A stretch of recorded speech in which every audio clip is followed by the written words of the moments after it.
성경 읽어주는 남자입니다. 오늘은 로마서를 읽어드립니다. 1장. 그리스도 예수의 종인 나 바울은 부르심을 받아 사도가 되었습니다. 나는 하나님의 복음을 전하기 위하여 따로 세우심을 받았습니다. 이 복음은 하나님께서 예언자들을 통하여 성경에 미리 약속하신 것으로 그의 아들을 두고 하신 말씀입니다. 이 아들은 육신으로는 다윗의 후손으로 태어나셨으며 성령으로는 죽은 사람들 가운데서 부활하심으로 나타내신 권능으로 하나님의 아들로 확정되신 분입니다. 그는 곧 우리 주 예수 그리스도이십니다. 우리는 그를 통하여 은혜를 입어 사도의 직분을 받았습니다. 그것은 우리가 그의 이름을 전하여 모든 민족이 믿고 순종하게 하려는 것입니다. 여러분도 그들 가운데 들어있어서 예수 그리스도의 부르심을 받은 사람이 되었습니다. 나는 로마에 있는 모든 신도에게 이 편지를 씁니다. 하나님께서 여러분을 사랑하셔서 그의 거룩한 백성으로 부르셨습니다. 하나님 우리 아버지와 주 예수 그리스도께서 내려주시는 은혜와 평화가 여러분에게 있기를 빕니다. 나는 먼저 여러분 모두의 일로 예수 그리스도를 통하여 나의 하나님께 감사를 드립니다. 그것은 여러분의 믿음에 대한 소문이 온 세상에 퍼지고 있기 때문입니다. 하나님은 내가 그 아들의 복음을 전하는 일로 충성으로 섬기는 분이시기에 내 마음속을 알고 계십니다. 나는 기도할 때마다 언제나 여러분을 생각하며 어떻게 해서든지 하나님의 뜻으로 여러분에게로 갈 수 있는 좋은 길이 열리기를 간구하고 있습니다. 내가 여러분을 간절히 보고 싶어 하는 것은 여러분에게 신령한 은사를 좀 나누어 주어 여러분을 굳세게 하려고 하는 것입니다. 이것은 내가 여러분과 함께 지내면서 여러분과 내가 서로의 믿음으로 서로 격려를 받고자 하는 것입니다. 형제자매 여러분, 여러분은 이것을 아시기 바랍니다. 나는 여러분에게 가려고 여러 번 마음을 먹었으나 지금까지 길이 막혀서 뜻을 이루지 못하였습니다. 나는 다른 이방 사람들 가운데서도 열매를 거둔 것과 같이 여러분 가운데서도 그것을 좀 거두려고 했던 것입니다. 나는 그리스 사람에게나 미개한 사람에게나 지혜가 있는 사람에게나 어리석은 사람에게나 다 빚을 진 사람입니다. 그러므로 나의 간절한 소원은 로마에 있는 여러분에게도 복음을 전하는 일입니다. 나는 복음을 부끄러워하지 않습니다. 이 복음은 유대 사람을 비롯하여 그리스 사람에게 이르기까지 모든 믿는 사람을 구원하는 하나님의 능력입니다. 하나님의 의가 복음 속에 나타납니다. 이 일은 오로지 믿음에 근거하여 일어납니다. 이것은 성경에 기록한 바 의인은 믿음으로 살 것이다 한 것과 같습니다. 하나님의 진노가 불의한 행동으로 진리를 가로막는 사람의 온갖 불경건함과 불의함을 겨냥하여 하늘로부터 나타납니다. 하나님을 알만한 일이 사람에게 환히 드러나 있습니다. 하나님께서 그것을 환히 드러내 주셨습니다. 이 세상 창조 때부터 하나님의 보이지 않는 속성, 곧 그분의 영원하신 능력과 신성은 사람이 그 지으신 만물을 보고서 깨닫게 되었습니다. 그러므로 사람들은 핑계를 댈 수가 없습니다. 사람들은 하나님을 알면서도 하나님을 하나님으로 영화롭게 드리거나 감사를 드리기는커녕 오히려 생각이 허망해져서 그들의 지각 없는 마음이 어두워졌습니다. 사람들은 스스로 지혜가 있다고 주장하지만 실상은 어리석은 사람이 되었습니다. 그들은 썩지 않는 하나님의 영광을 썩어 없어질 사람이나 새나 네 발 짐승이나 기어다니는 동물의 형상으로 바꾸어 놓았습니다. 그러므로 하나님께서는 사람들이 마음의 욕정대로 하도록 더러움에 그대로 내버려 두시니 서로의 몸을 욕되게 하였습니다. 사람들은 하나님의 진리를 거짓으로 바꾸고 창조주 대신에 피조물을 숭배하고 섬겼습니다. 하나님은 영원히 찬송을 받으실 분입니다. 아멘. 이런 까닭에 하나님께서는 사람들을 부끄러운 정욕에 내버려 두셨습니다. 여자들은 남자와의 바른 관계를 바르지 못한 관계로 바꾸고, 또한 남자들도 이와 같이 여자와의 바른 관계를 버리고 서로 욕정에 불탔으며 남자가 남자와 더불어 부끄러운 짓을 하게 되었습니다. 그래서 그들은 그 잘못에 마땅한 대가를 스스로 받았습니다. 사람들이 하나님을 인정하기를 싫어하므로 하나님께서는 사람들을 타락한 마음자리에 내버려 두셔서 해서는 안 될 일을 하도록 놓아두셨습니다. 사람들은 온갖 불의와 악행과 탐욕과 악의로 가득 차 있으며 시기와 살이와 분쟁과 사기와 적의로 가득 차 있으며 수근거리는 자요, 중상하는 자요, 하나님을 미워하는 자요, 불순한 자요, 오만한 자요, 자랑하는 자요, 악을 꾸미는 모략꾼이요, 부모를 거역하는 자요, 우매한 자요, 신의가 없는 자요, 무정한 자요, 무자비한 자입니다. 그들은 이와 같은 일을 하는 자들은 죽어야 마땅하다는 하나님의 공정한 법도를 알면서도 자기들만 이런 일을 하는 것이 아니라 이런 일을 저지르는 사람을 두둔하기까지 합니다. 2장. 그러므로 남을 심판하는 사람이여, 그대가 누구든지 죄가 없다고 변명할 수 없습니다. 그대는 남을 심판하는 일로 결국 자기를 정죄하는 셈입니다. 남을 심판하는 그대도 똑같은 일을 하고 있기 때문입니다. 하나님의 심판이 이런 일을 하는 사람들에게 공정하게 내린다는 것을 우리는 압니다. 이런 일을 하는 사람들을 심판하면서 스스로 그런 일을 하는 사람이요, 그대는 하나님의 심판을 피할 수 있을 줄로 생각합니까? 아니면 하나님께서 인자하심을 베푸셔서 그대를 인도하여 회개하게 하신다는 것을 알지 못하고 오히려 하나님의 풍성하신 인자하심과 너그러우심과 오래 참으심을 업신여기는 것입니까? 그대는 완고하여 회개할 마음이 없으니 하나님의 공정한 심판이 나타날 진노의 날에 자기가 받을 진노를 스스로 쌓아 올리고 있는 것입니다. 하나님께서는 각 사람에게 그가 한 대로 갚아주실 것입니다. 참으면서 선한 일을 하여 영광과 존귀와 불멸의 것을 구하는 사람에게는 영원한 생명을 주시고, 이기심에 사로잡혀서 진리를 거스르고 불의를 따르는 사람에게는 진노와 분노를 쏟으실 것입니다. 악한 일을 하는 모든 사람에게는 먼저 유대 사람을 비롯하여 그리스 사람에게 이르기까지 환난과 고통을 주실 것이요, 선한 일을 하는 모든 사람에게는 먼저 유대 사람을 비롯하여 그리스 사람에게 이르기까지 영광과 존귀와 평강을 내리실 것입니다. 하나님께서는 사람을 차별함이 없이 대하시기 때문입니다. 율법을 모르고 범죄한 사람은 율법과 상관없이 망할 것이요, 율법을 알고 범죄한 사람은 율법을 따라 심판을 받을 것입니다. 하나님 앞에서는 율법을 듣는 사람이 의로운 사람이 아닙니다. 오직 율법을 실천하는 사람이라야 의롭게 될 것이기 때문입니다. 율법을 가지지 않는 이방 사람이 사람의 본성을 따라 율법이 명하는 바를 행하면 그들은 율법을 가지고 있지 않아도 자기 자신이 자기에게 율법입니다. 그런 사람은 율법이 요구하는 일이 자기의 마음에 적혀 있음을 드러내 보입니다. 그들의 양심도 이 사실을 증언합니다. 그들의 생각들이 서로 고발하기도 하고 변호하기도 합니다.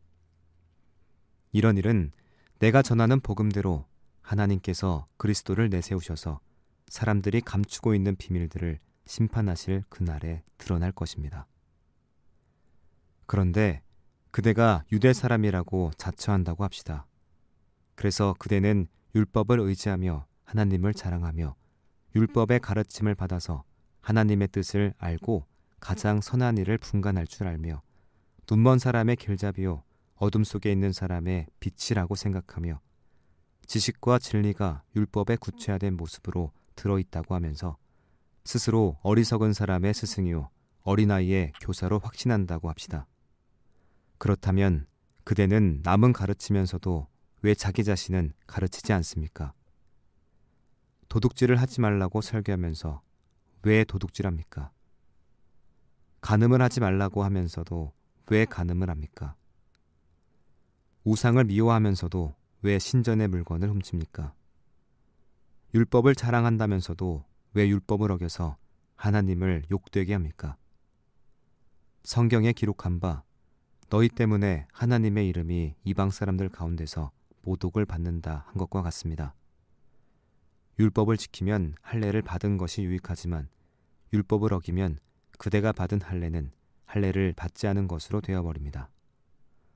그러므로 할례를 받지 않은 사람이 율법의 규정을 지키면 그 사람은 할례를 받지 않았더라도 할례를 받은 것으로 여겨질 것이 아니겠습니까? 그리고 본래 할례를 받지 않았더라도 율법을 온전히 지키는 사람이 율법의 조문을 가지고 있고 할례를 받았더라도 율법을 범하는 사람인 그대를 정죄할 것입니다. 겉모양으로 유대 사람이라고 해서 유대 사람이 아니요 겉모양으로 살갗에 할례를 받았다고 해서 할례가 아닙니다. 오히려 속사람으로 유대 사람이니가 유대 사람이며 율법의 조문을 따라서 받는 할례가 아니라 성령으로 마음에 받는 할례가 참 할례입니다. 이런 사람은 사람에서가 아니라 하나님에게서 칭찬을 받습니다. 3장. 그러면 유대 사람의 특권은 무엇이며 할례의 이로움은 무엇입니까? 모든 면에서 많이 있습니다. 첫째는 그들이 하나님의 말씀을 맡았다는 것입니다. 그런데 그들 가운데서 얼마가 신실하지 못했다고 해서 무슨 일이라도 일어납니까? 그들이 신실하지 못했다고 해서 하나님의 신실하심이 없어지겠습니까? 그럴 수 없습니다. 사람은 다 거짓말쟁이지만 하나님은 참되십니다. 성경에 기록한 바 주님께서는 말씀을 하실 때 의로우시다 인정을 받으시고 재판을 받으실 때 주님께서 이기시려는 것입니다. 한 것과 같습니다. 그런데 우리의 불의가 하나님의 의를 드러나게 한다면 무엇이라고 말하겠습니까? 우리에게 진노를 내리시는 하나님이 불의하시다는 말입니까? 절대로 그럴 수 없습니다. 만일 그렇다면 하나님께서 어떻게 세상을 심판하실 수 있겠습니까? 다음과 같이 반박하는 사람도 있을 겁니다. 나의 거짓됨 때문에 하나님이 참되심이 더욱 분명하게 드러나서 하나님께 영광이 돌아간다면 왜 나도 역시 여전히 죄인으로 판정을 받습니까? 더욱이 좋은 일이 생기게 하기 위하여 악한 일을 하자 하고 말할 수 있겠습니까? 사실 어떤 사람들은 우리가 그런 말을 한다고 비방합니다. 그런 사람들은 심판을 받아야 마땅합니다.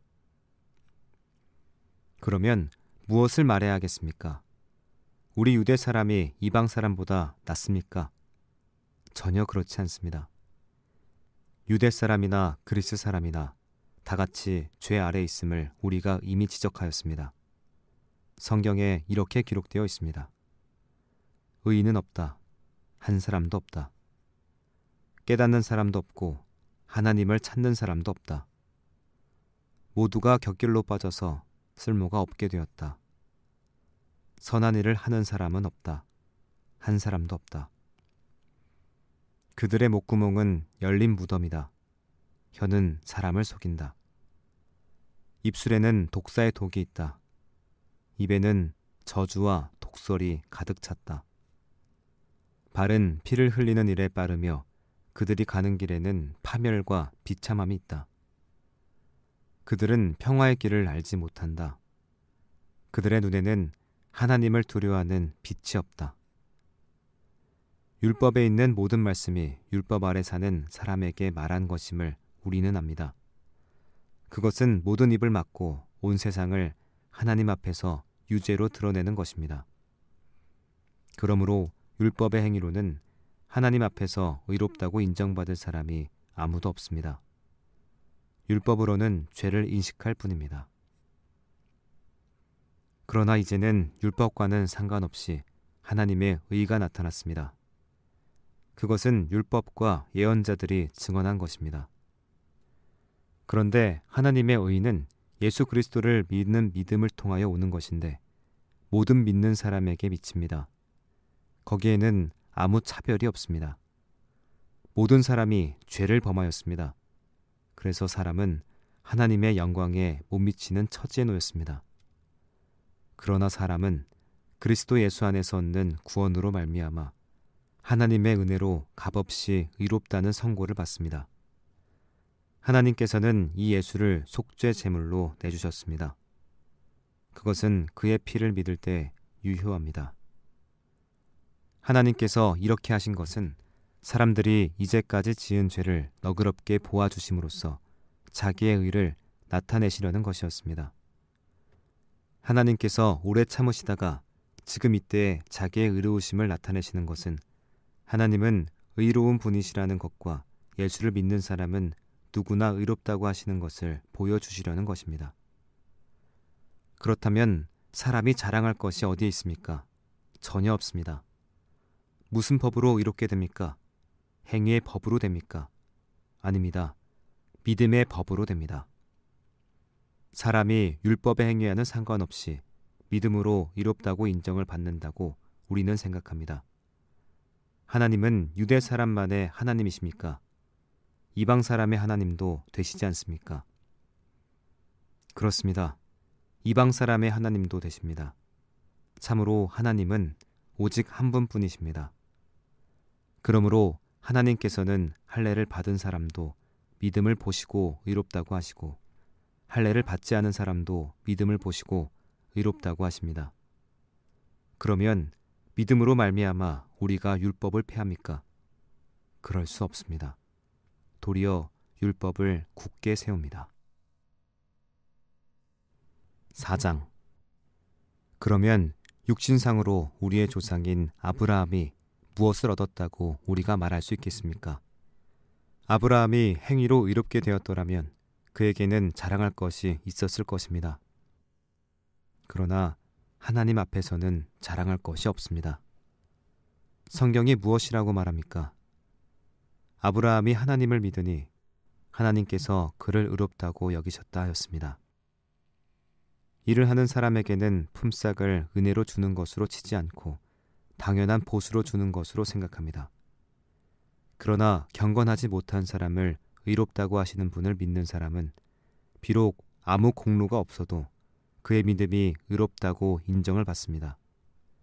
그래서 행한 것이 없어도 하나님께서 의롭다고 여겨주시는 사람이 받을 복을 다윗도 다음과 같이 말하였습니다. 하나님께서 잘못을 용서해 주시고 죄를 덮어 주신 사람은 복이 있다. 주님께서 죄 없다고 인정해 주실 사람은 복이 있다. 그러면 이러한 복은 할례를 받은 사람에게만 내리는 것입니까? 그렇지 않으면 할례를 받지 않은 사람에게도 내리는 것입니까? 우리는 앞에서 말하기를 하나님께서 아브라함의 믿음을 의로 여기셨다 하였습니다. 그러면 어떻게 아브라함이 그러한 인정을 받았습니까? 그가 할례를 받은 후에 그렇게 되었습니까? 그렇지 않으면 할례를 받기 전에 그렇게 되었습니까? 그것은 할례를 받은 후에 된 일이 아니라 할례를 받기 전에 된 일입니다. 아브라함이 할례라는 표를 받았는데 그것은 그가 할례를 받지 않은 상태에서 이미 얻은 믿음의 의를 확증하는 것이었습니다. 그래서 그는 할례를 받지 않고도 믿는 모든 사람의 조상이 되었으니 이것은 할례를 받지 않은 사람들도 의롭다는 인정을 받게 하려는 것이었습니다. 또 그는 할례를 받은 사람의 조상이 되기도 하였습니다. 다시 말해 할례만을 받은 것이 아니라 또한 우리 조상 아브라함이 할례를 받지 않은 상태에서 걸어간 믿음의 발자취를 따라가는 사람들의 조상이 되었습니다.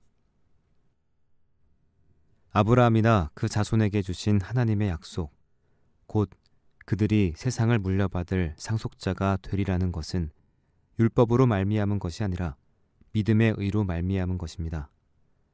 율법을 의지하는 사람들이 상속자가 되려면 믿음은 무의미한 것이 되고 약속은 헛된 것이 됩니다. 율법은 진노를 불러옵니다. 율법이 없는 곳에는 범법도 없습니다. 이런 까닭에 이 약속은 믿음에 근거한 것입니다. 그것은 하나님께서 아브라함에게 이 약속을 은혜로 주셔서 이것을 그의 모든 후손에게도 곧 율법으로 사는 사람들에게만이 아니라 아브라함이 지닌 믿음으로 사는 사람들에게도 보장하시려는 것입니다. 아브라함은 우리 모두의 조상입니다. 이것은 성경에 기록된 대로 내가 너를 많은 민족의 조상으로 세웠다는 함과 같습니다. 이 약속은 그가 믿은 하나님, 다시 말하면 죽은 사람들을 살리시며 없는 것들을 불러내어 있는 것이 되게 하시는 하나님께서 보장하신 것입니다. 아브라함은 희망이 사라진 때에도 바라면서 믿었으므로 너의 자손이 이와 같이 많아질 것이다 하신 말씀대로 많은 민족의 조상이 되었습니다. 그는 나이가 100세가 되어서 자기 몸이 이미 죽은 것이나 다름없고 또한 사라의 태도 죽은 것이나 다름없는 줄 알면서도 그는 믿음이 약해지지 않았습니다. 그는 하나님의 약속을 믿고 의심하지 않았습니다. 오히려 그는 믿음이 굳세어져서 하나님께 영광을 돌렸습니다. 그는 하나님께서 스스로 약속하신 바를 능히 이루실 것이라고 확신하였습니다. 그래서 하나님께서는 이것을 보시고 그를 의롭다고 여겨주셨습니다. 그가 의롭다는 인정을 받았다 하는 말은 아브라함만을 위하여 기록된 것이 아니라 하나님께서 의롭다고 여겨주실 우리, 곧 우리 주 예수를 죽은 사람들 가운데서 살리신 분을 믿는 우리까지도 위한 것입니다. 예수는 우리의 범죄 때문에 죽임을 당하셨고 우리를 의롭게 하시려고 살아나셨습니다. 5장. 그러므로 우리는 믿음으로 의롭다 하심을 받았으므로 우리 주 예수 그리스도로 말미암아 하나님과 더불어 평화를 누리고 있습니다. 우리는 또한 그리스도로 말미암아 지금 서 있는 이 은혜의 자리에 나아오게 되었으며 하나님의 영광에 이르게 될 소망을 품고 자랑을 합니다. 그뿐만 아니라 우리는 환난을 자랑합니다.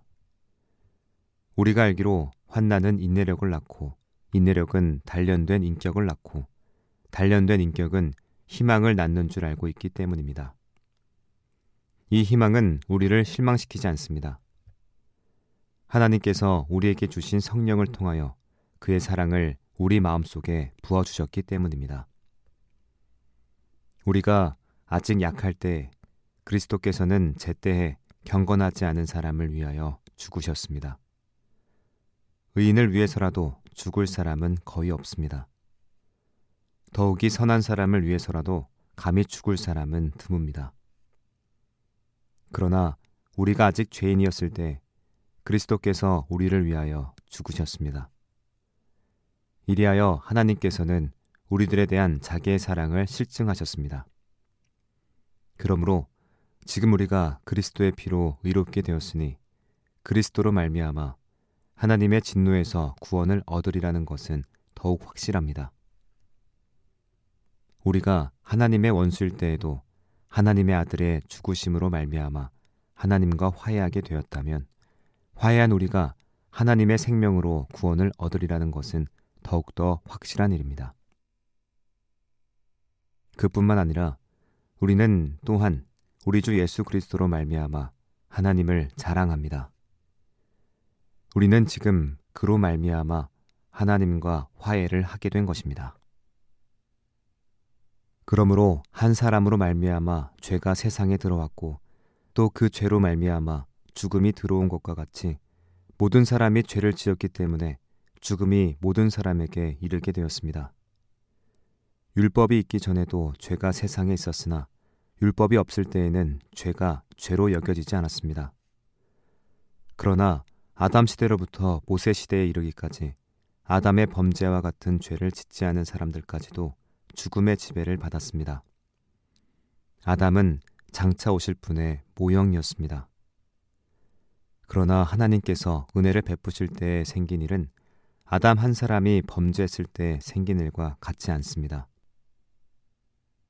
한 사람의 범죄로 많은 사람이 죽었으나 하나님의 은혜와 예수 그리스도 한 사람의 은혜로 말미암은 선물은 많은 사람에게 더욱더 넘쳐나게 되었습니다. 또한 하나님께서 주시는 선물은 한 사람의 범죄의 결과와 같지 않습니다. 한 범죄에서는 심판이 뒤따라와서 유죄 판결이 내려졌습니다마는 많은 범죄에서는 은혜가 뒤따라와서 무죄 선언이 내려졌습니다. 아담 한 사람의 범죄 때문에 그 한 사람으로 말미암아 죽음이 왕노릇하게 되었다면 넘치는 은혜와 의의 선물을 받은 사람들은 예수 그리스도 한 분으로 말미암아 생명 안에서 왕노릇하게 되리라는 것은 더욱더 확실합니다. 그러니 한 사람의 범죄 행위 때문에 모든 사람이 유죄 판결을 받았는데 이제는 한 사람의 의로운 행위 때문에 모든 사람이 의롭다는 인정을 받아서 생명을 얻게 됐습니다. 한 사람이 순종하지 않음으로 말미암아 많은 사람이 죄인으로 판정을 받았는데 이제는 한 사람이 순종함으로 말미암아 많은 사람이 의인으로 판정을 받을 것입니다. 율법은 범죄를 증가시키려고 끼어 들어온 것입니다. 그러나 죄가 많은 곳에 은혜가 더욱 넘치게 되었습니다.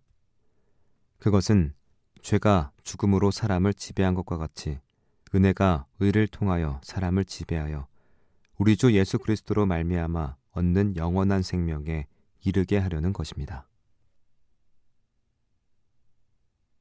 6장. 그러면 우리가 무엇이라고 말을 해야 하겠습니까? 은혜를 더하게 하려고 여전히 죄 가운데 머물러 있어야 하겠습니까? 그럴 수 없습니다. 우리는 죄에는 죽은 사람인데 어떻게 죄 가운데서 그대로 살 수 있겠습니까? 세례를 받아 그리스도 예수와 하나가 된 우리는 모두 세례를 받을 때 그와 함께 죽었다는 것을 여러분은 알지 못합니까?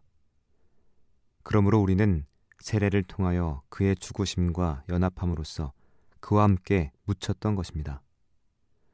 그것은 그리스도께서 아버지의 영광으로 말미암아 죽은 사람들 가운데서 살아나신 것과 같이 우리도 또한 새 생명 안에서 살아가기 위함입니다. 우리가 그의 죽으심과 같은 죽음을 죽어서 그와 연합하는 사람이 되었으면 우리는 부활에 있어서도 또한 그와 연합하는 사람이 될 것입니다. 우리의 옛사람이 그리스도와 함께 십자가에 달려 죽은 것은 죄의 몸을 멸하여서 우리가 다시는 죄의 노예가 되지 않게 하려는 것임을 우리는 압니다. 죽은 사람은 이미 죄의 세력에서 해방되었습니다. 우리가 그리스도와 함께 죽었으면 그와 함께 우리도 또한 살아날 것임을 믿습니다. 우리가 알기로 그리스도께서는 죽은 사람들 가운데서 살아나셔서 다시는 죽지 않으시며 다시는 죽음이 그를 지배하지 못합니다. 그리스도께서 죽으신 죽음은 죄에 대해서 단번에 죽으신 것이요 그분이 사시는 삶은 하나님을 위하여 사시는 것입니다. 이와 같이 여러분도 죄에 대해서는 죽은 사람이요 하나님을 위해서는 그리스도 예수 안에서 살고 있는 사람이라는 것을 알아야 합니다. 그러므로 여러분은 여러분의 지체를 죄에 내맡겨서 불의의 연장이 되게 하지 마십시오. 오히려 여러분은 죽은 사람들 가운데서 살아난 사람답게 여러분을 하나님께 바치고 여러분의 지체를 의의 연장으로 하나님께 바치십시오. 여러분은 율법 아래 있지 않고 은혜 아래 있으므로 죄가 여러분을 다스릴 수 없을 것입니다. 그러면 어떻게 해야 하겠습니까? 우리가 율법 아래 있지 않고 은혜 아래에 있다고 해서 마음 놓고 죄를 짓자는 말입니까? 그럴 수 없습니다. 여러분이 아무에게나 자기를 종으로 내맡겨서 복종하게 하면 여러분은 여러분이 복종하는 그 사람의 종이 되는 것임을 알지 못합니까? 여러분은 죄의 종이 되어 죽음에 이르거나 아니면 순종의 종이 되어 의에 이르거나 하는 것입니다. 그러나 하나님께 감사하는 것은 여러분이 전에는 죄의 종이었으나 이제 여러분은 전에 받은 교훈의 본에 마음으로부터 순종함으로써 죄에서 해방을 받아서 의의 종이 된 것입니다. 여러분의 이해력이 미약하므로 내가 사람의 방식으로 말하겠습니다. 여러분이 전에는 자기 지체를 더러움과 불법의 종으로 내맡겨서 불법에 빠져 있었지만 이제는 여러분의 지체를 의의 종으로 바쳐서 거룩함에 이르도록 하십시오. 여러분이 죄의 종일 때에는 의에 얽매이지 않았습니다. 여러분은 그때 무슨 열매를 거두었습니까? 이제 와서 여러분이 그러한 생활을 부끄러워하지만은 그러한 생활의 마지막은 죽음입니다. 이제 여러분은 죄에서 해방을 받고 하나님의 종이 되어서 거룩함에 이르는 삶의 열매를 맺고 있습니다. 그 마지막은 영원한 생명입니다. 죄의 삭은 죽음이요 하나님의 선물은 우리 주 예수 그리스도 안에서 누리는 영원한 생명입니다. 7장. 형제자매 여러분, 나는 율법을 아는 사람들에게 말을 합니다. 율법은 사람이 살아있는 동안에만 그 사람을 지배한다는 것을 알지 못합니까? 결혼한 여자는 그 남편이 살아있는 동안에는 법으로 남편에게 매여 있으나 남편이 죽으면 남편의 법에서 풀려납니다. 그러므로 남편이 살아있는 동안에 그 여자가 다른 남자에게로 가면 그 여자는 간음한 여자라는 말을 듣게 됩니다. 그러나 남편이 죽으면 그 법에서 해방되는 것이므로 다른 남자에게 갈지라도 간음한 여자가 되지 않습니다. 나의 형제자매 여러분, 그러므로 여러분도 그리스도의 몸으로 말미암아 율법에 대해서는 죽임을 당했습니다. 그래서 여러분은 다른 분, 곧 죽은 사람들 가운데서 살아나신 그분에게 속하게 되었습니다. 그것은 우리가 하나님을 위하여 열매를 맺게 하기 위함입니다. 이전에 우리가 육신을 따라 살 때에는 율법으로 말미암아 일어나는 죄의 욕정이 우리 몸의 지체 안에서 작용해서 죽음에 이르는 열매를 맺었습니다. 그러나 지금은 우리를 올감했던 것에 대하여 죽어서 율법에서 풀려났습니다. 그래서 우리는 문자의 열매인 낡은 정신으로 하나님을 섬기지 않고 성령이 주시는 새 정신으로 하나님을 섬깁니다. 그러면 우리가 무엇이라고 말을 하겠습니까? 율법이 죄입니까? 그럴 수 없습니다. 그러나 율법에 비추어 보지 않았다면 나는 죄가 무엇인지 알지 못하였을 것입니다. 율법에 탐내지 말아라 하지 않았다면 나는 탐심이 무엇인지 알지 못하였을 것입니다. 그러나 죄는 이 계명을 통하여 틈을 타서 내 속에 온갖 탐욕을 일으켰습니다. 율법이 없으면 죄는 죽은 것입니다. 전에는 율법이 없어서 내가 살아 있었는데 계명이 들어오니까 죄는 살아나고 나는 죽었습니다. 그래서 나를 생명으로 인도해야 할 그 계명이 도리어 나를 죽음으로 인도한다는 것이 드러났습니다. 죄가 그 계명을 통하여 틈을 타서 나를 속이고 또 그 계명으로 나를 죽였습니다. 그러므로 율법은 거룩하며 계명도 거룩하고 의롭고 선한 것입니다. 그러니 그 선한 것이 나에게 죽음을 안겨주었다는 말입니까?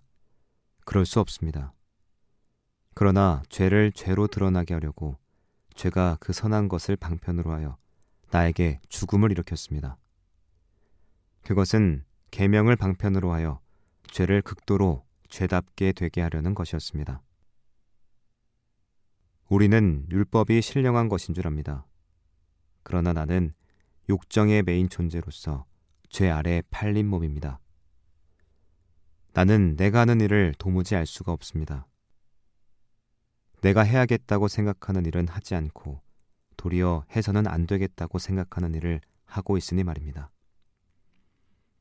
내가 그런 일을 하면서도 그것을 해서는 안 되겠다고 생각하는 것은 곧 율법이 선하다는 사실에 동의하는 것입니다. 그렇다면 그와 같은 일을 하는 것은 내가 아니라 내 속에 자리를 잡고 있는 죄입니다. 나는 선을 행하려는 의지는 있으나 그것을 실행하지는 않으니 말입니다. 나는 내가 원하는 선한 일은 하지 않고 도리어 원하지 않는 악한 일을 합니다. 내가 해서는 안 되는 것을 하면 그것을 하는 것은 내가 아니라 내 속에 자리를 잡고 있는 죄입니다. 여기에서 나는 법칙 하나를 발견하였습니다. 곧 나는 선을 행하려고 하는데 그러한 나에게 악이 붙어 있다는 것입니다. 나는 속 사람으로는 하나님의 법을 즐거워하나 내 지체에는 다른 법이 있어서 내 마음의 법과 맞서서 싸우며 내 지체에 있는 죄의 법에 나를 포로로 만드는 것을 봅니다. 아, 나는 비참한 사람입니다. 누가 이 죽음의 몸에서 나를 건져주겠습니까? 우리 주 예수 그리스도를 통하여 나를 건져주신 하나님께 감사를 드립니다. 그러니 나 자신은 마음으로는 하나님의 법을 섬기고 육신으로는 죄의 법을 섬기고 있습니다. 8장. 그러므로 그리스도 예수 안에 있는 사람들은 정죄를 받지 않습니다. 그것은 그리스도 예수 안에서 생명을 누리게 하는 성령의 법이 당신을 죄와 죽음의 법에서 해방하여 주었기 때문입니다. 육신으로 말미암아 율법이 미약해져서 해낼 수 없었던 그 일을 하나님께서 해결하셨습니다. 곧 하나님께서는 자기 아들을 죄된 육신을 지닌 모습으로 보내셔서 죄를 없애시려고 그 육신에다 죄의 선고를 내리셨습니다. 그것은 육신을 따라 살지 않고 성령을 따라 사는 우리가 율법이 요구하는 바를 이루게 하시려는 것입니다. 육신을 따라 사는 사람은 육신에 속한 것을 생각하나 성령을 따라 사는 사람은 성령에 속한 것을 생각합니다. 육신에 속한 생각은 죽음입니다. 그러나 성령에 속한 생각은 생명과 평화입니다. 육신에 속한 생각은 하나님께 품는 적대감입니다. 그것은 하나님의 법을 따르지 않으며 또 복종할 수도 없습니다. 육신의 매인 사람은 하나님을 기쁘게 드릴 수 없습니다. 그러나 하나님의 영이 여러분 안에 살아 계시면 여러분은 육신 안에 있지 않고 성령 안에 있습니다. 누구든지 그리스도의 영이 없으면 그리스도의 사람이 아닙니다. 또한 그리스도께서 여러분 안에 살아 계시면 여러분의 몸은 죄 때문에 죽은 것이지만 영은 의 때문에 생명을 얻습니다. 예수를 죽은 사람들 가운데서 살리신 분의 영이 여러분 안에 살아 계시면 그리스도를 죽은 사람들 가운데서 살리신 분께서 여러분 안에 계신 자기의 영으로 여러분의 죽을 몸도 살리실 것입니다. 그러므로 형제자매 여러분, 우리는 빚을 지고 사는 사람들이지만 육신에 빚을 진 것은 아닙니다. 우리는 육신을 따라 살아야 할 존재가 아닙니다. 여러분이 육신을 따라 살면 죽을 것입니다. 그러나 여러분이 성령으로 몸의 행실을 죽이면 살 것입니다. 하나님의 영으로 인도함을 받는 사람은 누구나 다 하나님의 자녀입니다. 여러분은 또다시 두려움에 빠뜨리는 종살이의 영을 받은 것이 아니라 자녀로 삼으시는 영을 받았습니다. 그래서 우리는 그 영으로 하나님을 아빠, 아버지라고 부릅니다. 바로 그때 그 성령이 우리의 영과 함께 우리가 하나님의 자녀임을 증언하십니다. 자녀이면 상속자이기도 합니다. 우리가 그리스도와 함께 영광을 받으려고 그와 함께 고난을 받으면 우리는 하나님이 정하신 상속자요 그리스도와 더불어 공동 상속자입니다. 현재 우리가 겪는 고난은 장차 우리에게 나타날 영광에 견주면 아무것도 아니라고 나는 생각합니다. 피조물은 하나님의 자녀들이 나타나기를 간절히 기다리고 있습니다. 피조물이 허무에 굴복했지만 그것은 자의로 그렇게 한 것이 아니라 굴복하게 하신 그분이 그렇게 하신 것입니다. 그러나 소망은 남아 있습니다. 그것은 그 피조물도 썩어짐의 종살이에서 해방되어서 하나님의 자녀가 누릴 영광된 자유를 얻으리라는 것입니다. 모든 피조물이 이제까지 함께 신음하며 함께 해산의 고통을 겪고 있다는 것을 우리는 압니다. 그뿐만 아니라 첫 열매로서 성령을 받은 우리도 자녀로 삼아 주실 것을, 곧 우리 몸을 속량하여 주실 것을 고대하면서 속으로 신음하고 있습니다. 우리는 이 소망으로 구원을 얻었습니다. 눈에 보이는 소망은 소망이 아닙니다. 보이는 것을 누가 바라겠습니까? 그러나 우리가 보이지 않는 것을 바라면 참으면서 기다려야 합니다. 이와 같이 성령께서도 우리의 약함을 도와주십니다. 우리는 어떻게 기도해야 할지도 알지 못하지만 성령께서 친히 이루다 말할 수 없는 탄식으로 우리를 대신하여 간구하여 주십니다. 사람의 마음을 꿰뚫어 보시는 하나님께서는 성령의 생각이 어떠한지를 아십니다. 성령께서 하나님의 뜻을 따라 성도를 대신하여 간구하시기 때문입니다. 하나님을 사랑하는 사람들, 곧 하나님의 뜻대로 부르심을 받은 사람들에게는 모든 일이 서로 협력해서 선을 이룬다는 것을 우리는 압니다. 하나님께서는 미리 아신 사람들을 택하셔서 자기 아들의 형상과 같은 모습이 되도록 미리 정하셨으니 이것은 그 아들이 많은 형제 가운데서 맏아들이 되게 하시려는 것입니다. 그리하여 하나님께서는 이미 정하신 사람들을 부르시고 또한 부르신 사람들을 의롭게 하시고 의롭게 하신 사람들 또한 영화롭게 하셨습니다. 그렇다면 이런 일을 두고 우리가 무엇이라고 말할 수 있겠습니까? 하나님이 우리 편이시면 누가 우리를 대적하겠습니까? 자기 아들을 아끼지 않으시고 우리 모두를 위하여 내주신 분이 어찌 그 아들과 함께 모든 것을 우리에게 선물로 거저주지 않으시겠습니까? 하나님께서 택하신 사람들을 누가 감히 고발하겠습니까? 의롭다 하시는 분이 하나님이신데 누가 감히 그들을 정죄하겠습니까?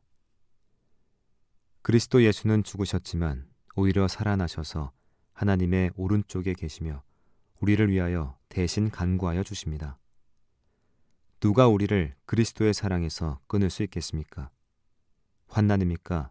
공고입니까? 박해입니까? 굶주림입니까? 헐벗음입니까? 위협입니까? 또는 칼입니까? 성경에 기록한 바 우리는 종일 주님을 위하여 죽임을 당합니다. 우리는 도살당할 양과 같이 여김을 받았습니다. 한 것과 같습니다. 그러나 우리는 이 모든 일에서 우리를 사랑하여 주신 그분을 힘입어서 이기고도 남습니다. 나는 확신합니다.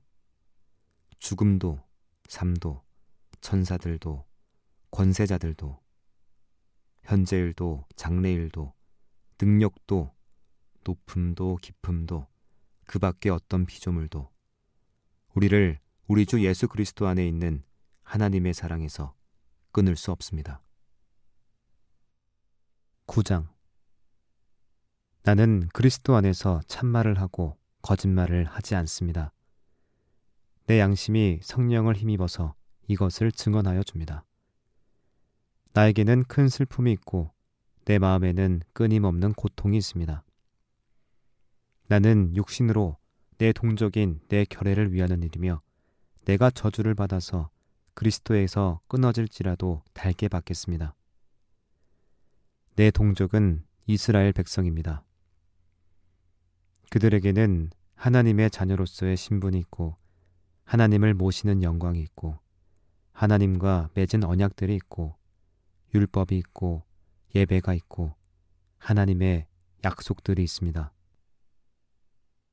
족장들은 그들의 조상이요 그리스도도 육신으로는 그들에게서 태어나셨습니다. 그는 만물 위에 계시며 영원토록 찬송을 받으실 하나님이십니다. 아멘. 그러나 하나님의 약속의 말씀이 패했다고는 할 수 없습니다. 이스라엘에게서 태어난 사람이라고 해서 다 이스라엘 사람이 아니고 아브라함의 자손이라고 해서 다 그의 자녀가 아닙니다. 다만 이삭에게서 태어난 사람만을 너의 자손이라고 부르겠다 하셨습니다. 이것은 곧 육신의 자녀가 하나님의 자녀가 되는 것이 아니라 약속의 자녀가 참 자손으로 여겨지리라는 것을 뜻합니다. 그 약속의 말씀은 내년에 내가 다시 올 때쯤에는 사라에게 아들이 있을 것이다 한 것입니다. 그뿐만 아니라 리브가도 우리 조상 이삭 한 사람에게서 쌍둥이 아들을 수태하였는데 그들이 태어나기도 전에 무슨 선이나 악을 행하기도 전에 택하심이라는 원리를 따라 세우신 하나님의 계획이 살아있게 하시려고, 또 이러한 일이 사람의 행위에 근거하는 것이 아니라 부르시는 분께 달려있음을 나타내시려고 하나님께서 리브가에게 말씀하시기를 형이 동생을 섬길 것이다 하셨습니다. 이것은 성경에 기록한 바 내가 야곱을 사랑하고 에서를 미워하였다 한 것과 같습니다. 그러면 우리는 무엇이라고 말을 해야겠습니까? 하나님이 불공평하신 분이라는 말입니까? 그럴 수 없습니다. 하나님께서 모세에게 말씀하시기를 내가 긍휼히 여길 사람을 긍휼히 여기고 불쌍히 여길 사람을 불쌍히 여기겠다 하셨습니다. 그러므로 그것은 사람의 의지나 노력에 달려있는 것이 아니라 하나님의 자비에 달려 있습니다. 그래서 성경에 바로를 두고 말씀하시기를 내가 이 일을 하려고 너를 세웠다. 곧 너로 말미암아 내 능력을 나타내고 내 이름을 온 땅에 전파하게 하려는 것이다 하셨습니다. 그러므로 하나님께서는 긍휼히 여기시고자 하는 사람을 긍휼히 여기시고 완악하게 하시고자 하는 사람을 완악하게 하십니다. 그러면 그대는 내게 이렇게 말할 것입니다. 그렇다면 어찌하여 하나님께서는 사람을 책망하시는가? 누가 하나님의 뜻을 거역할 수 있다는 말인가?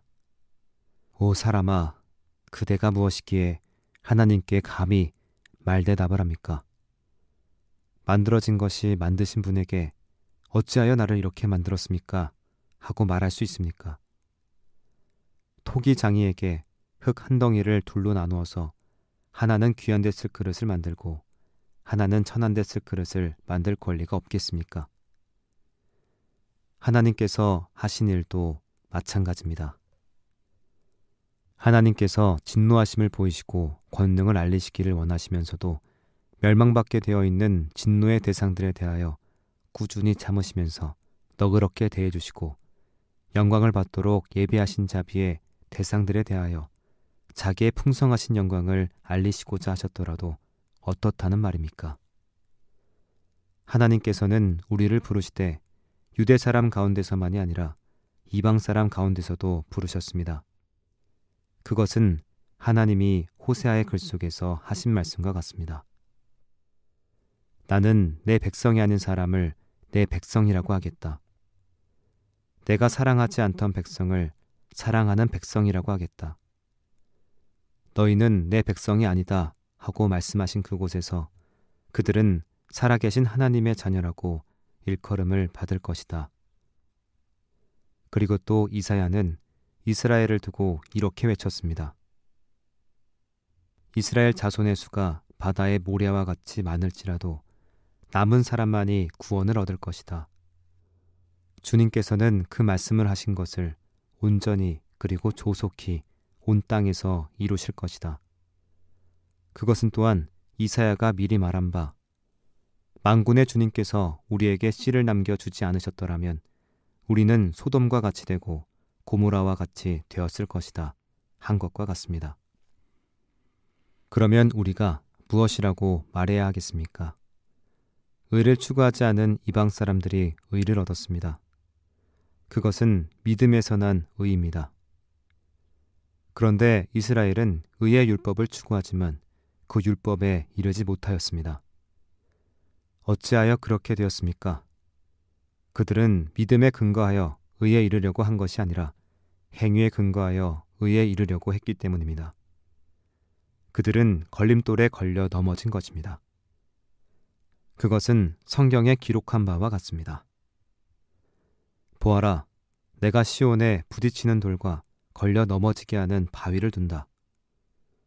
그러나 그를 믿는 사람은 부끄러움을 당하지 않을 것이다. 10장.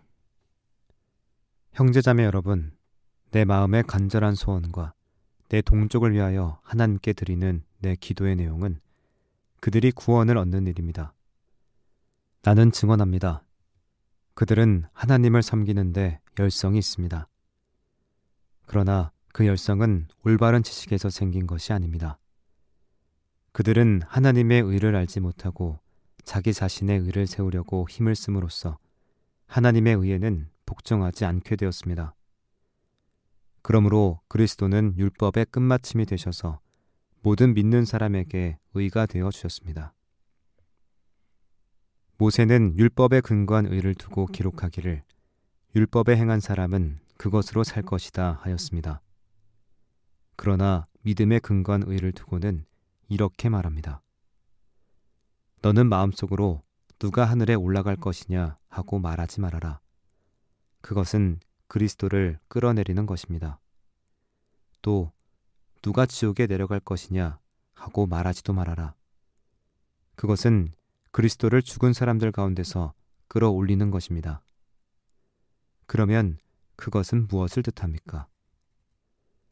하나님의 말씀은 내게 가까이 있다. 내 입에 있고 내 마음에 있다 하는 말씀이 있습니다. 이것은 우리가 전파하는 믿음의 말씀입니다. 당신이 만일 예수는 주님이라고 입으로 고백하고 하나님께서 그를 죽은 사람들 가운데서 살리신 것을 마음으로 믿으면 구원을 얻을 것입니다. 사람은 마음으로 믿어서 의에 이르고 입으로 고백해서 구원에 이르게 됩니다. 성경은 그를 믿는 사람은 누구나 부끄러움을 당하지 않을 것이다 하고 말합니다. 유대 사람이나 그리스 사람이나 차별이 없습니다. 그는 모든 사람에게 똑같이 주님이 되어주시고 그를 부르는 모든 사람에게 풍성한 은혜를 내려주십니다. 주님의 이름을 부르는 사람은 누구든지 구원을 얻을 것입니다. 그런데 사람들은 자기들이 믿은 적이 없는 분을 어떻게 부를 수 있겠습니까? 또 들은 적이 없는 분을 어떻게 믿을 수 있겠습니까? 선포하는 사람이 없으면 어떻게 들을 수 있겠습니까? 보내심을 받지 않았는데 어떻게 선포할 수 있겠습니까? 성경에 기록한 바 기쁜 소식을 전하는 이들의 발걸음이 얼마나 아름다우냐 한 것과 같습니다. 그러나 모든 사람이 다 복음에 순종한 것은 아닙니다. 이사야는 주님, 우리가 전하는 소식을 누가 믿었습니까? 하고 말하였습니다. 그러므로 믿음은 들음에서 생기고 들음은 그리스도를 전하는 말씀에서 비롯됩니다. 그러면 내가 묻습니다. 그들은 들은 일이 없습니까? 물론 그렇지 않습니다. 성경 말씀에 그들의 목소리가 온 땅에 퍼지고 그들의 말이 땅끝까지 퍼졌다 하였습니다. 내가 다시 묻습니다. 이스라엘이 알지 못하였습니까? 이에 대하여 하나님께서 먼저 모세를 통하여 이렇게 말씀하셨습니다. 나는 내 백성이 아닌 사람들로 너희의 질투심을 일으키고 미련한 백성들로 너희의 분노를 자아내겠다. 또한 이사야는 매우 담대하게 이렇게 말씀을 전하였습니다. 나를 찾지 않은 사람들을 내가 만나주고 나를 구하지 않는 사람들에게 내가 나타났다. 또한 이사야는 하나님께서 이스라엘을 보고 복종하지 않고 거역하는 백성에게 나는 온종일 내 손을 내밀었다 하신 말씀을 선포하였습니다. 11장. 그러면 내가 묻습니다. 하나님께서 자기 백성을 버리신 것은 아닙니까? 그럴 수 없습니다. 나도 이스라엘 사람이요 아브라함의 후손이요 베냐민 지파에 속한 사람입니다. 하나님께서는 미리 아신 자기 백성을 버리지 않으셨습니다. 여러분은 성경이 엘리야를 두고 하신 말씀을 알지 못합니까? 그가 이스라엘을 고발하여 하나님께 이렇게 호소하였습니다. 주님, 그들은 주님의 예언자들을 죽이고 주님의 제단자를 헐어버렸습니다. 남은 것은 나 혼자밖에 없는데 그들은 내 목숨마저 찾고 있습니다. 그런데 하나님께서는 그에게 어떻게 대답하셨습니까? 내가 바알에게 무릎을 꿇지 않는 사람 7,000명을 내 앞에 남겨두었다 하셨습니다. 이와 같이 지금 이 시기에도 은혜로 택하심을 입은 사람들이 남아 있습니다. 은혜로 된 것이면 행위에 근거한 것이 아닙니다. 그렇지 않으면 그 은혜는 이미 은혜가 아닙니다. 그러면 무슨 결과가 생겼습니까? 이스라엘 백성은 찾던 것을 얻지 못하였지만 택하심을 받은 사람들은 그것을 얻었습니다. 그리고 그 나머지 사람들은 완고해졌습니다. 성경에 이렇게 기록한 바와 같습니다.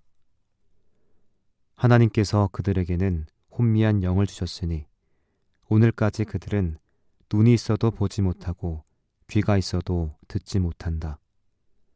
다윗도 다음과 같이 말하였습니다.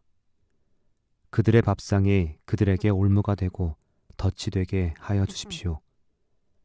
그들이 걸려 넘어지고 보복을 받게 하여 주십시오. 그들의 눈이 어두워져서 보지 못하게 되도록 하여 주십시오. 그들의 등이 언제나 굽어 있게 하여 주십시오. 그러면 내가 묻습니다. 이스라엘이 걸려 넘어져서 완전히 쓰러져 망하게끔 되었습니까? 그럴 수 없습니다. 그들의 허물 때문에 구원이 이방 사람에게 이르렀는데 이것은 이스라엘에게 질투하는 마음이 일어나게 하려는 것입니다. 이스라엘의 허물이 세상의 부유함이 되고 이스라엘의 실패가 이방 사람의 부유함이 되었다면 이스라엘 전체가 바로 설 때에는 그 복이 얼마나 더 엄청나겠습니까? 이제 나는 이방 사람인 여러분에게 말합니다. 내가 이방 사람에게 보내심을 받은 사도이니만큼 나는 내 직분을 영광스럽게 생각합니다. 나는 아무쪼록 내 동족에게 질투심을 일으켜서 그 가운데서 몇 사람만이라도 구원하고 싶습니다. 하나님께서 그들을 버리심이 세상과의 화해를 이루는 것이라면 그들을 받아들이심은 죽은 사람들 가운데서 살아나는 삶을 주심이 아니고 무엇이겠습니까? 만물로 바치는 빵 반죽 덩이가 거룩하면 남은 온 덩이도 그러하고 뿌리가 거룩하면 가지도 그러합니다. 그런데 참 올리브 나무 가지들 가운데서 얼마를 잘라내시고서 그 자리에다 돌 올리브 나무인 그대를 접붙여 주셨기 때문에 그대가 참 올리브 나무의 뿌리에서 올라오는 양분을 함께 받게 된 것이면 그대는 본래의 가지들을 향하여 우쭐대지 말아야 합니다. 비록 그대가 우쭐댈지라도 그대가 뿌리를 지탱하는 것이 아니라 뿌리가 그대를 지탱한다는 것을 명심해야 합니다. 그러므로 본래의 가지가 잘려나간 것은 그 자리에 내가 접붙임을 받게 하시려는 것이었다 하고 그대는 말해야 할 것입니다. 옳습니다. 그 가지들이 잘린 것은 믿지 않은 탓이고 그대가 그 자리에 붙어 있는 것은 믿었기 때문입니다. 그러니 교만한 마음을 품지 말고 도리어 두려워하십시오. 하나님께서 본래의 가지들을 아끼지 않으셨으니 접붙은 가지도 아끼지 않으실 것입니다. 그러므로 하나님의 인자하심과 준언하심을 생각해 보십시오. 하나님은 넘어진 사람들에게는 준엄하십니다. 그러나 그대가 하나님의 인자하심에 머물러 있으면 하나님이 그대에게 인자하게 대하실 것입니다. 그렇지 않으면 그대도 잘릴 것입니다. 그러나 믿지 않았던 탓으로 잘려나갔던 가지들이 믿게 된다면 그 가지들도 접붙임을 받게 될 것입니다. 하나님께서는 그들을 다시 접붙이실 수 있습니다.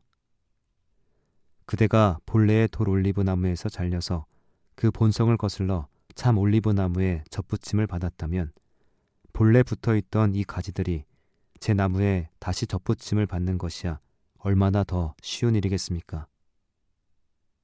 형제자매 여러분, 나는 여러분이 이 신비한 비밀을 알기를 바랍니다. 그것은 여러분이 스스로 현명하다고 생각하는 일이 없게 하려는 것입니다. 그 비밀은 이러합니다.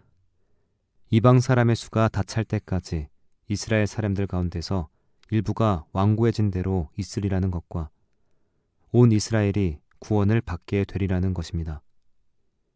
그것은 성경에 이렇게 기록되어 있는 바와 같습니다. 구원하신 분이 시온에서 오실 것이니 야곱에게서 경건하지 못함을 제거하실 것이다. 이것은 그들과 나 사이의 언약이니 내가 그들의 죄를 없앨 때 이루어질 것이다. 복음의 관점에서 판단하면 이스라엘 사람들은 여러분이 잘 되라고 하나님의 원수가 되었지만, 택하심을 받았다는 관점에서 판단하면 그들은 조상 덕분에 하나님의 사랑을 받는 사람들입니다. 하나님께서 주시는 고마운 선물과 부르심은 철회되지 않습니다. 전에 하나님께 순종하지 않던 여러분이 이제 이스라엘 사람의 불순종 때문에 하나님의 자비를 입게 되었습니다. 이와 같이 지금은 순종하지 않고 있는 이스라엘 사람들도 여러분이 받은 그 자비를 보고 회개하여 마침내는 자비하심을 입게 될 것입니다. 하나님께서 모든 사람을 순종하지 않은 상태에서 가두신 것은 그들에게 자비를 베푸시려는 것입니다. 하나님의 부유하심은 어찌 그리 크십니까? 하나님의 지혜와 지식은 어찌 그리 깊고 깊으십니까? 그 어느 누가 하나님의 판단을 헤아려 알 수 있으며 그 어느 누가 하나님의 길을 더듬어 찾아낼 수 있겠습니까? 누가 주님의 마음을 알았으며 누가 주님의 좋은 자가 되었습니까? 누가 먼저 무엇을 드렸기에 주님의 담례를 바라겠습니까? 만물이 그에게서 나고 그로 말미암아 있고 그를 위하여 있습니다. 그에게 영광이 세세에 있기를 빕니다. 아멘. 12장. 형제자매 여러분, 그러므로 나는 하나님의 자비하심을 힘입어 여러분에게 권합니다. 여러분의 몸을 하나님께서 기뻐하실 거룩한 산 제물로 드리십시오. 이것이 여러분이 드릴 합당한 예배입니다. 여러분은 이 시대의 풍조를 본받지 말고 마음을 새롭게 함으로 변화를 받아서 하나님의 선하시고 기뻐하시고 완전하신 뜻이 무엇인지를 분별하도록 하십시오. 나는 내가 받은 은혜를 힘입어 여러분 각 사람에게 말합니다.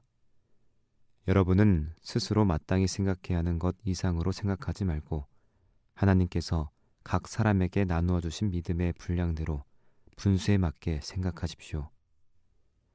한 몸에 많은 지체가 있으나 그 지체들이 다 같은 일을 하는 것이 아닙니다.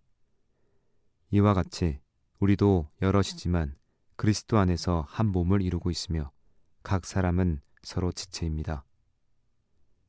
하나님께서 우리에게 주신 은혜를 따라 우리는 저마다 다른 신령한 선물을 가지고 있습니다. 가령 그것이 예언이면 믿음의 정도에 맞게 예언할 것이요, 섬기는 일이면 섬기는 일에 힘써야 합니다. 또 가르치는 사람이면 가르치는 일에, 권면하는 사람이면 권면하는 일에 힘쓸 것이요, 나누어주는 사람은 순수한 마음으로, 지도하는 사람은 열성으로, 자선을 베푸는 사람은 기쁜 마음으로 해야 합니다. 사랑에는 거짓이 없어야 합니다. 악한 것을 미워하고 선한 것을 굳게 잡으십시오.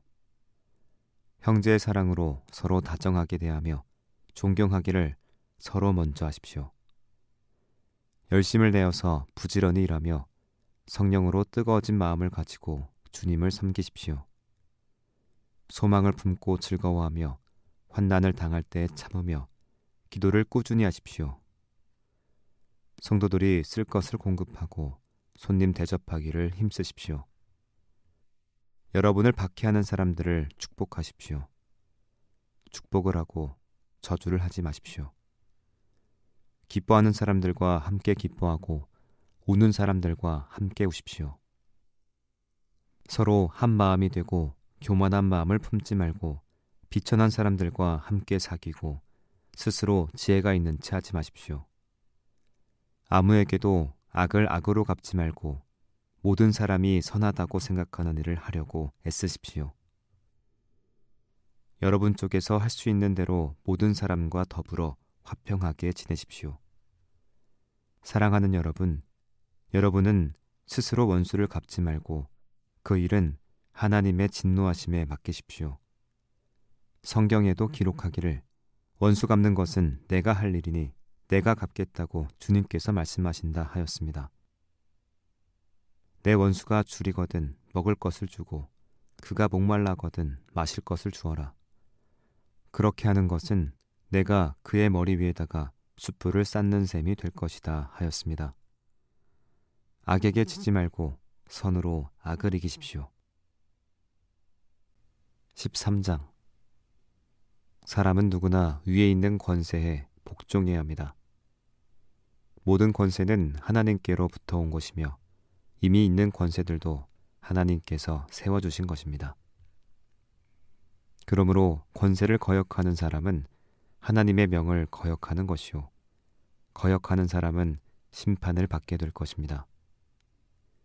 치안관들은 좋은 일을 하는 사람에게는 두려울 것이 없고 나쁜 일을 하는 사람에게만 두려움이 됩니다. 권세를 행사하는 사람을 두려워하지 않으려거든 좋은 일을 하십시오.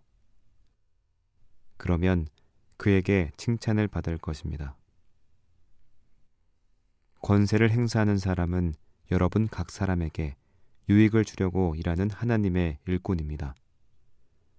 그러나 그대가 나쁜 일을 저지를 때에는 두려워해야 합니다. 그는 공연히 칼을 차고 있는 것이 아닙니다. 그는 하나님의 일꾼으로서 나쁜 일을 하는 자에게 하나님의 진노를 집행하는 사람입니다. 그러므로 진노를 두려워해서만이 아니라 양심을 생각해서도 복종해야 합니다. 같은 이유로 여러분은 또한 조세를 바칩니다. 그들은 하나님의 일꾼들로서 바로 이 일을 하는데 힘쓰고 있습니다. 여러분은 모든 사람에게 의무를 다하십시오. 조세를 바쳐야 할 이에게는 조세를 바치고 관세를 바쳐야 할 이에게는 관세를 바치고 두려워해야 할 이는 두려워하고 존경해야 할 이는 존경하십시오. 서로 사랑하는 것 외에는 아무에게도 빚을 지지 마십시오. 남을 사랑하는 사람은 율법을 다 이룬 것입니다. 간음하지 말아라, 살인하지 말아라, 도둑질하지 말아라, 탐내지 말아라 하는 계명과 그 밖에 또 다른 계명이 있을지라도 모든 계명은 내 이웃을 내 몸과 같이 사랑하여라 하는 말씀에 요약되어 있습니다. 사랑은 이웃에게 해를 입히지 않습니다. 그러므로 사랑은 율법의 완성입니다. 여러분은 지금이 어느 때인지 압니다. 잠에서 깨어나야 할 때가 벌써 되었습니다. 지금은 우리의 구원이 우리가 처음 믿을 때보다 더 가까워졌습니다. 밤이 깊고 낮이 가까이 왔습니다. 그러므로 우리는 어둠의 행실을 벗어버리고 빛의 갑옷을 입읍시다. 낮에 행동하듯이 단정하게 행합시다. 호사한 연애와 술취함, 음행과 방탕, 싸움과 시기에 빠지지 맙시다. 주 예수 그리스도로 옷을 입으십시오. 정욕을 채우려고 육신의 일을 꾀하지 마십시오. 14장. 여러분은 믿음이 약한 이를 받아들이고 그의 생각을 시비거리로 삼지 마십시오. 어떤 사람은 모든 것을 다 먹을 수 있다고 생각하지만 믿음이 약한 사람은 채소만 먹습니다. 먹는 사람은 먹지 않는 사람을 업신여기지 말고 먹지 않는 사람은 먹는 사람을 비판하지 마십시오. 하나님께서는 그 사람도 받아들이셨습니다. 우리가 누구이기에 남의 종을 비판합니까? 그가 서 있든지 넘어지든지 그것은 그 주인이 상관할 일입니다. 주님께서 그를 서 있게 할 수 있으시니 그는 서 있게 될 것입니다. 또 어떤 사람은 이날이 저날보다 더 중요하다고 생각하고 또 어떤 사람은 모든 날이 다 같다고 생각합니다. 각각 자기 마음에 확신을 가져야 합니다. 어떤 날을 더 존중히 여기는 사람도 주님을 위하여 그렇게 하는 것이요 먹는 사람도 주님을 위하여 먹으며 먹을 때에 하나님께 감사를 드립니다. 그리고 먹지 않는 사람도 주님을 위하여 먹지 않으며 또한 하나님께 감사를 드립니다. 우리 가운데는 자기만을 위하여 사는 사람도 없고 또 자기만을 위하여 죽는 사람도 없습니다. 우리는 살아도 주님을 위하여 살고 죽어도 주님을 위하여 죽습니다. 그러므로 우리는 살든지 죽든지 주님의 것입니다. 그리스도께서 죽으셨다가 살아나신 것은 죽은 사람에게도 산 사람에게도 다 주님이 되시려는 것이었습니다. 그런데 어찌하여 그대는 형제나 자매를 비판합니까? 어찌하여 그대는 형제나 자매를 업신여깁니까? 우리는 모두 다 하나님의 심판대 앞에 서게 될 것입니다. 성경에는 이렇게 기록되어 있습니다. 주님께서 말씀하신다.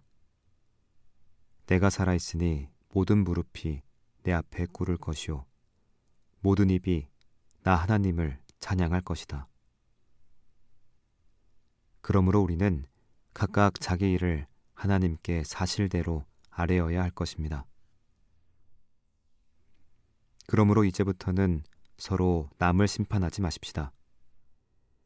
형제자매 앞에 장애물이나 걸림돌을 놓지 않겠다고 결심하십시오. 내가 주 예수 안에서 알고 또 확신하는 것은 이것입니다. 무엇이든지 그 자체로 부정한 것은 없고 다만 부정하다고 여기는 그 사람에게는 부정한 것입니다. 그대가 음식 문제로 형제자매의 마음을 상하게 하면 그것은 이미 사랑을 따라 살지 않는 것입니다. 음식 문제로 그 사람을 망하게 하지 마십시오. 그리스도께서 그 사람을 위하여 죽으셨습니다. 그러므로 여러분이 좋다고 여기는 일이 도리어 비방거리가 되지 않도록 하십시오. 하나님의 나라는 먹는 일과 마시는 일이 아니라 성령 안에서 누리는 의와 평화와 기쁨입니다. 그리스도를 이렇게 섬기는 사람은 하나님을 기쁘게 드리고 사람에게도 인정을 받습니다. 그러므로 우리는 서로 화평을 도모하는 일과 서로 덕을 세우는 일에 힘을 씁시다. 하나님이 이룩해 놓으신 것을 음식 때문에 망치는 일이 없도록 하십시오. 모든 것이 다 깨끗합니다. 그러나 어떤 것을 먹음으로써 남을 넘어지게 하면 그러한 사람에게는 그것이 해롭습니다. 고기를 먹는다든가 술을 마신다든가 그 밖에 무엇이든지 형제나 자매를 걸려 넘어지게 하는 일은 하지 않는 것이 좋습니다. 그대가 지니고 있는 신념을 하나님 앞에서 스스로 간직하십시오. 자기가 옳다고 생각하는 일을 하면서 자기를 정죄하지 않는 사람은 복이 있습니다. 의심을 하면서 먹는 사람은 이미 단죄를 받은 것입니다. 그것은 믿음의 근거에서 한 것이 아니기 때문입니다. 믿음에 근거하지 않는 것은 다 죄입니다. 15장 믿음이 강한 우리는 믿음이 약한 사람들의 약점을 돌보아 주어야 합니다. 우리는 자기에게 좋을 대로만 해서는 안 됩니다. 우리는 저마다 자기 이웃의 마음에 들게 행동하면서 유익을 주고 덕을 세워야 합니다. 그리스도께서도 자기에게 좋을 대로만 하지 않으셨습니다. 성경에 기록하기를 주님을 비방하는 자들의 비방이 내게 떨어졌다 한 것과 같습니다. 무엇이든지 전에 기록한 것은 우리에게 교훈을 주려고 한 것이며 성경이 주는 인내와 위로로서 우리로 하여금 소망을 가지게 하려고 한 것입니다. 인내심과 위로를 주시는 하나님께서 여러분이 그리스도 예수를 본받아 같은 생각을 품게 하시고 한 마음과 한 입으로 하나님 곧 우리 주 예수 그리스도의 아버지께 영광을 돌리게 해주시기를 빕니다. 그러므로 그리스도께서 하나님의 영광을 드러내시려고 여러분을 받아들이신 것과 같이 여러분도 서로 받아들이십시오. 내가 말하는 것은 이러합니다. 그리스도께서는 하나님의 진실하심을 드러내시려고 할례를 받은 사람의 종이 되셨으니 그것은 하나님께서 조상에게 주신 약속들을 확증하시고 이방 사람들도 긍휼히 여기심을 받아서 하나님께서 영광을 돌리게 하시려고 한 것입니다. 기록된 바 그러므로 내가 이방 사람들 가운데서 주님께 찬양을 드리며 주님의 이름을 찬미합니다 한 것과 같습니다. 또 이방 사람들아 주님의 백성과 함께 즐거워하여라 하였으며 또 모든 이방 사람들은 주님을 찬양하여라 모든 백성들아 주님을 찬양하여라 하였습니다.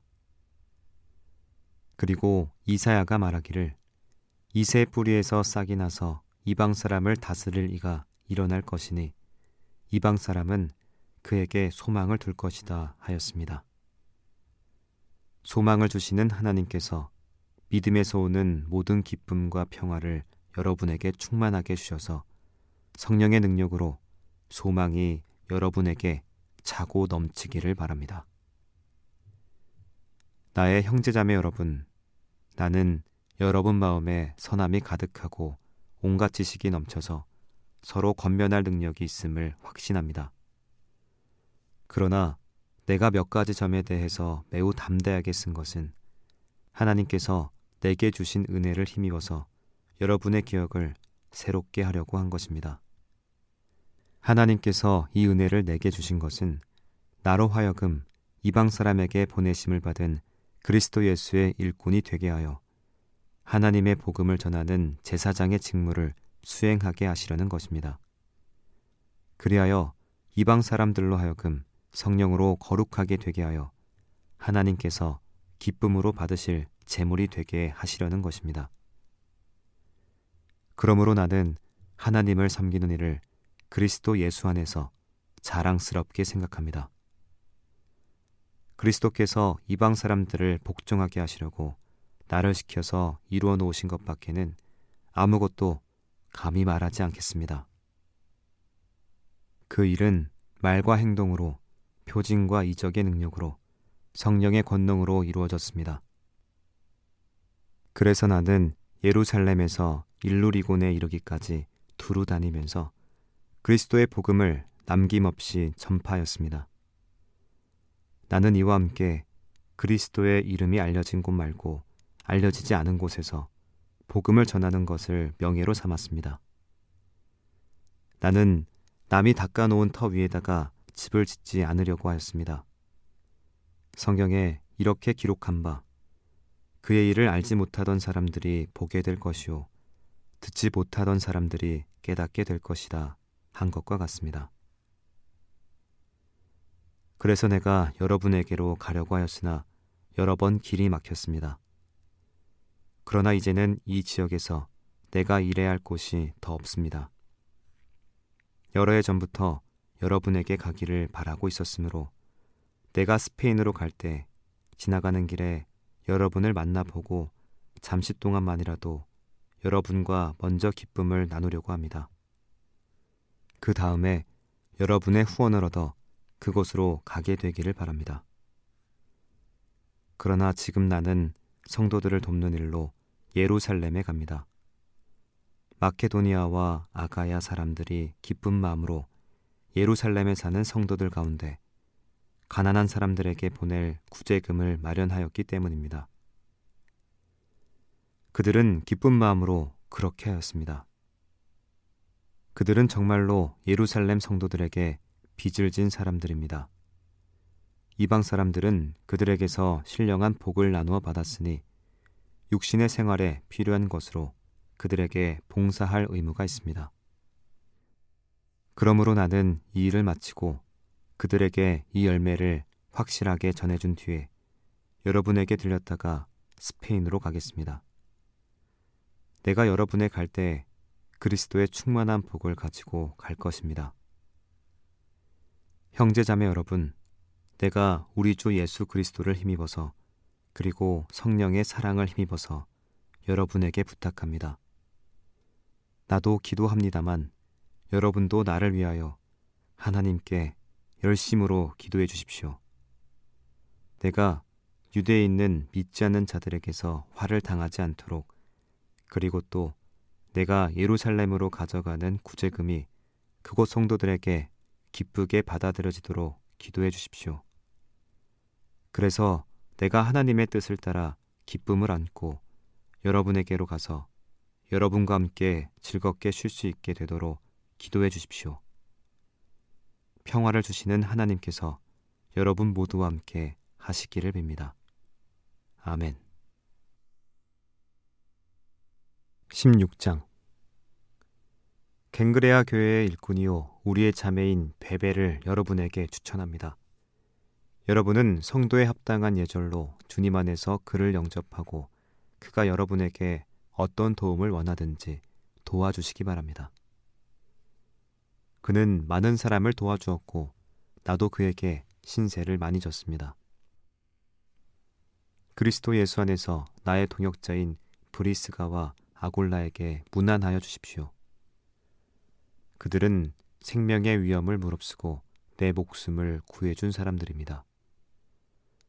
나뿐만 아니라 이방 사람의 모든 교회도 그들에게 감사하고 있습니다. 그리고 그들의 집에서 모이는 교회에도 문안하여 주십시오. 나의 사랑하는 에베네도에게 문안하여 주십시오. 그는 아시아에서 그리스도를 믿은 첫 열매입니다. 여러분을 위하여 수고를 많이 한 마리아에게 문안하여 주십시오. 나의 친척이며 한때 나와 함께 갇혔던 안드로니고와 유니아에게 문안하여 주십시오. 그들은 사도들에게 좋은 평을 받고 있고 나보다 먼저 그리스도를 믿은 사람들입니다. 주님 안에 있는 나와 사랑하는 암블리아에게 문안하여 주십시오. 그리스도 안에서 우리의 동역자인 우르바노와 나의 사랑하는 스타구에게 문안하여 주십시오. 그리스도 안에서 인정을 받는 아벨레에게 문안하여 주십시오. 아리스토블로의 가족에게 문안하여 주십시오. 나의 친척인 헤로디온에게 문안하여 주십시오. 주님 안에 있는 나기수의 가족에게 문안하여 주십시오. 주님 안에서 수고한 두루베나와 두루보사에게 문안하여 주십시오. 주님 안에서 수고를 많이 한 사랑하는 버시에게 문안하여 주십시오. 주님 안에서 택하심을 받은 루포와 그의 어머니에게 문안하여 주십시오. 그의 어머니는 곧 내 어머니이기도 합니다. 아순그리도와 블레곤과 허메와 바드로바와 허마와 그들과 함께 있는 형제 자매들에게 문안하여 주십시오. 빌롤로고와 율리아와 네레오와 그의 자매와 올름바와 그들과 함께 있는 모든 성도에게 문안하여 주십시오. 거룩한 입맞춤으로 서로 문안하십시오. 그리스도의 모든 교회가 여러분에게 문안합니다. 형제자매 여러분, 내가 여러분에게 권합니다. 여러분이 배운 교훈을 거슬러서 분열을 일으키며 올무를 놓는 사람들을 경계하고 멀리하십시오. 이런 사람들은 우리 주 그리스도를 섬기는 것이 아니라 자기네 배를 섬기는 것이며 그럴듯한 말과 아첨하는 말로 순진한 사람들의 마음을 속이는 것입니다. 여러분의 순종은 모든 사람에게 소문이 났습니다. 나는 여러분의 일로 기뻐합니다. 나는 여러분이 선한 일에는 슬기롭고 악한 일에는 순진하기를 바랍니다. 평화의 하나님께서 곧 사탄을 쳐부시셔서 여러분의 발밑에 짓밟히시게 하실 것입니다. 우리 주 예수의 은혜가 여러분과 함께 있기를 빕니다. 나의 동역자 디모데와 나의 친척 루기오와 야손과 소시바더가 여러분에게 문안합니다. 이 편지를 받아 쓰는 나 더디오도 주님 안에서 여러분에게 문안합니다. 나와 온 교회를 잘 돌보아주는 가이오도 여러분에게 문안합니다.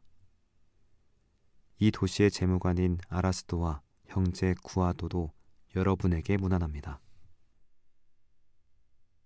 하나님께서는 내가 전하는 복음, 곧 예수 그리스도에 관한 선포로 여러분을 능히 튼튼히 세워주십니다. 그는 오랜 세월 동안 감추어 두셨던 비밀을 계시해 주셨습니다. 그 비밀이 지금은 예언자들의 글로 환히 공개되고 영원하신 하나님의 명을 따라 모든 이방 사람들에게 알려져서 그들이 믿고 순종하게 되었습니다. 오직 한 분이신 지혜로우신 하나님께 예수 그리스도로 말미암아 영광이 영원 무궁하도록 있기를 빕니다.